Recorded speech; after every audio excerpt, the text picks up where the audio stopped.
Okay. Okay అండి. కర్ణాటక ఆంజనేయ రెడ్డి గారు good morning sir. నిన్న ఈ గుడ్ మార్నింగ్ రాజు దాడులు గారు. మీకు జరిగినటువంటి ఏదైతే యా యా యా యా ఒక్క నిమిషం సార్ నా ప్రశ్న. Yeah good morning. 9 స్థావరాల్లో 2 స్థావరాల గురించి మీకు చెప్తాను. ఒకటి వచ్చేసి మురిడికేలో ఉన్నటువంటి మర్కజ్ తైబా.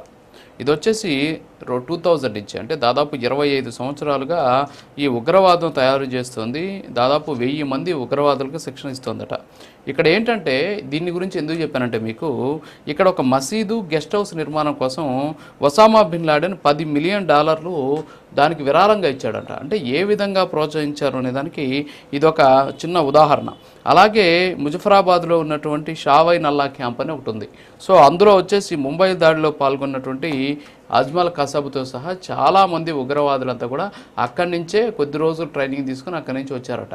సో ఈ 9 స్థావరాలు కూడా భారతదేశంలో ఉగ్రవాద కార్యకలాపాల కోసం ఏ విధంగా శిక్షణ పొందాలి, ఏ విధంగా అక్కడికి వెళ్ళాలి, అంతేకాకుండా రూట్ మ్యాప్స్ కావచ్చు, మొత్తం ఈ 9 స్థావరాల నుంచే జరుగుతూ ఉన్నాయనేది ఇక్కడ మనకు ఉన్నటువంటి సమాచారం.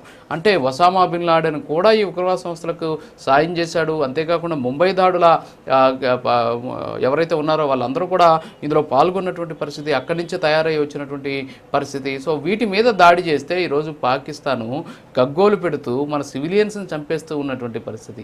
సో దీనికి ప్రతీకార చర్య ఏమైనా ఉంటుందా? ఓకే, ఉగ్రవాదుల మీద మనం దాడి చేసాం, కానీ ఇక్కడ పాకిస్తాన్ ఆర్మీ సివిలియన్స్ని చంపేస్తుంది కదా, మరి దీని మీద ఎలా ఉండబోతుంది మీ వ్యూహం, కేంద్రం వ్యూహం?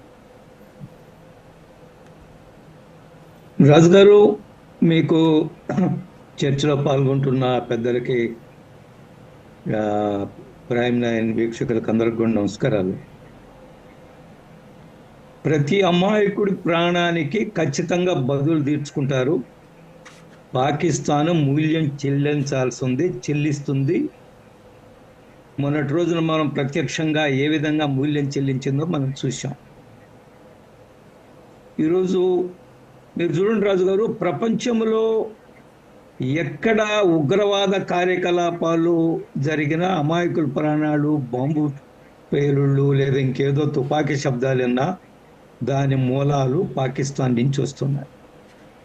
దాని మూలాలు పాకిస్తాన్ ఉగ్రవాదుల నుంచి ఉన్నాయి. కాబట్టి ఒక్క భారతదేశమే కాదు పాకిస్తాన్ ఉగ్రవాదంతో బాధపడేది, ప్రపంచ దేశాలన్నీ కూడా బాధపడుతున్నాయి.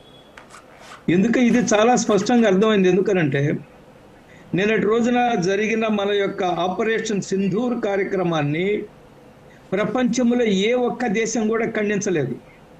బహుశా నాకు తెలిసిన చైనా కొంత నాటకాలు ఆడి తటస్థంగా ఉండింది. రెండోది తుర్కీ అనే దేశము ఖండించింది తప్ప మిగతా ప్రపంచంలో ఉండే 196 దేశాల్లో ఏ ఒక్క దేశం కూడా మనం చేసిన చర్యను, మనం చేపట్టిన కార్యక్రమాన్ని ఖండించలేదు.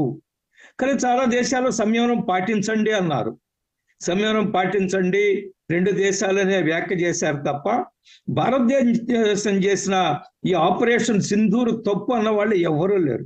కారణం ఏంటంటే ధర్మం మన వైపు ఉంది, న్యాయం మన వైపు ఉంది. ఉగ్రవాదంలో, టెర్రరిస్టుల వల్ల బాధితులం మనం.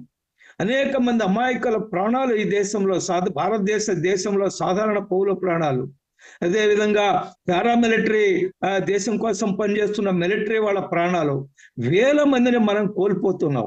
అందువల్ల ప్రపంచానికి ప్రత్యక్షంగా మనం అవన్నీ కూడా సాక్ష్యాలు చూపించాం ఏ విధంగా పాకిస్తాన్ దుర్మార్గంగా వ్యవహరిస్తుందని.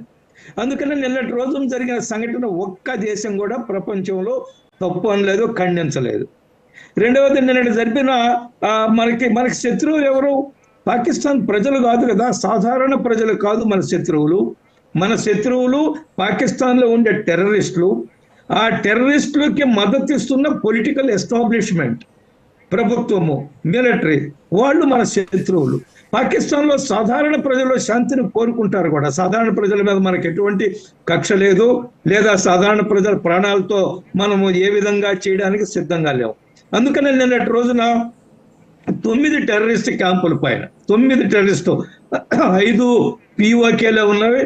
POK కాదు, ఇప్పుడు పాకిస్తాన్ ఆక్యుపైడ్ కాశ్మీర్ కాదు. నరేంద్ర మోడీ గారి ప్రభుత్వం వచ్చిన తర్వాత దాన్ని మార్చారు. పాకిస్తాన్ ఆక్యుపైడ్ జమ్మూ కాశ్మీర్, POJK ఇప్పుడు అది. కాబట్టి ఈ పిఓజేకేలో 5 క్యాంపుల్ని పిఓజేకే ఆవల వైపు ఆల్మోస్ట్ పాకిస్తాన్ లో ఉన్న 4 క్యాంపుల మీద చాలా గురిపెట్టి ప్రిసిషన్ అంటారు, చాలా స్పష్టంగా కేవలం ఉగ్రవాద క్యాంపుల పైన మనం దాడులు చేశాము, మనం బాంబులు వేసాము, ఉగ్రవాదుల ప్రాణాలను మాత్రమే తీసుకున్నాము. అక్కడ సాధారణ పౌరుల ప్రాణం ఒక్కటి కూడా ఈ యొక్క దాడుల్లో కోల్పోలేదు పాకిస్తాన్ ప్రజలు. కానీ పాకిస్తాన్ ఏం చేస్తుంది? మన సరిహద్దు ప్రాంతంలో మన ఇప్పటికే 13 మంది 15 మంది సాధారణ పౌరుల ప్రాణాలను పాకిస్తాన్ సైన్యం తీసుకున్నదని మనకి స్పష్టంగా అర్థమవుతుంది.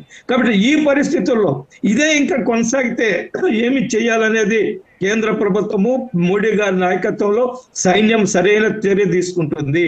నిన్నటి రోజున జరిగిన ఈ ఆపరేషన్ సింధూర్లో మహిళలు ఇద్దరు కూడా ఆపరేషన్ సింధూర్ కార్యక్రమం పూర్తయిన తర్వాత ఇద్దరు మహిళా కమాండర్స్ ఎవరైతే ఉన్నారో వాళ్ళు ప్రెస్ మీట్ లో ఏం జరిగిందని చెప్పడం జరిగింది.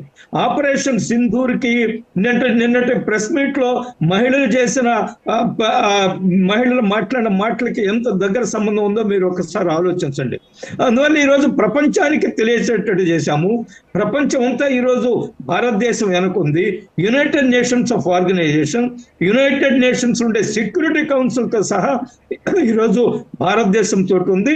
ఇది కేవలం మోహన్ రెడ్డి గారు చెప్పినట్లుగా ఇది కేవలం వడ్డీ వసూలు మాత్రమే. అసలు ఉంది ముందు. ఇంకా అతిగా పాకిస్తాన్ వ్యవహరిస్తే అసలు వసూలు చేస్తాము. రక్షణ శాఖ మంత్రి చెప్పారు, మన దేశ రక్షణ శాఖ మంత్రి, పిక్చర్ అభి బాకీ హై. ఏ మాత్రం వాళ్ళు అతిగా వ్యవహరిస్తే పిక్చర్ అభి బాకీ హై అని ఉంది. ఈ రోజు నిన్నటి రోజున జరిగిన ఈ యొక్క ఆపరేషన్ సింధూర్ ఏదైతే ఉందో అది భారతదేశ ప్రజల యొక్క ఈరోజు ప్రతి ఒక్కరు 140 కోట్ల మంది సంతోషిస్తున్నారు. 140 కోట్ల మంది సరైన చర్య తీసుకుంటున్నారు. 140 కోట్ల మంది 26 మంది ప్రాణాలు కోల్పోయాం. భార్యల ముందు భర్తలు చంపారు, పిల్లల ముందు తండ్రులను చంపారు. మనం ఎంత దుర్మార్గం జరిగిందో చూసాం కదా. కాబట్టి వాళ్ళందరికీ న్యాయం జరిగింది. వాళ్ళకి జరిగిన అన్యాయానికి ఈరోజు కేంద్ర ప్రభుత్వం సరైన చర్య తీసుకున్నది అని అన్నారు. మనకు 3 ఉగ్రవాద సంస్థలు చాలా భయంకరమైన సంస్థలు. 3 ఉగ్రవాద సంస్థలు కూడా ఆ 9 ప్రాంతాల్లో శిక్షణ తీసుకుంటున్నారు. అది మనకి బాంబేలో జరిగిన దాడులు, తాజ్మహల్ దాడులు, 160 మంది ప్రాణాలు కోల్పోయాం. దాని వెనక శిక్షణ ఎక్కడి నుంచి? ఈ ఉగ్రవాద సంస్థల నుంచే, ఈ ఉగ్రవాద ప్రాంతాల నుంచే, ఈ క్యాంపుల నుంచే తీసుకున్నారు.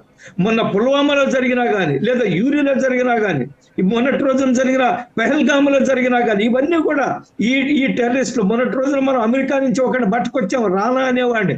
ఆ రానా అనేవాడు కూడా ఈ యొక్క ఉగ్రవాద శిబిరాల్లోనే శిక్షణ తీసుకున్నారు.